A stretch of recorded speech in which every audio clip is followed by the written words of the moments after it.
this is important because as parents, we want our children to feel better about, here, let's watch a movie together. Here's a big bowl of ice cream. I mean, it's natural to want to do that. Right. But one thing we know is that with sugar comes water, right?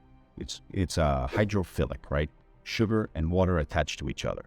And when you have sugar rise in the bloodstream, that sugar is also going to go into the blood vessels of the brain, little tiny little blood vessels in the brain. Some of the tiniest blood vessels in the body are in the vestibular system. And now you're going to increase the sugar content. And what's going to happen is the cells lining the walls of the blood vessels, which are supposed to be kind of super flat, like fried eggs laid right next to each other, sugar freely enters those cells, and with it comes water. And now those flat eggs start to swell. And when they swell, now it's like a lining of a whole bunch of hard-boiled eggs instead of flat eggs. Now, that's important because underneath those cells is the membrane of the blood vessel. You expose the membrane of the blood vessel so that two fried eggs swell so they come apart. And now that space in between is something that your body wants to repair. And it will send inflammatory processes, macrophages, LDL cholesterol. You're going to start dumping that stuff into the blood vessels. You're making the blood vessels more narrow. You're raising the blood pressure within the brain. You're altering the energy systems that the brain is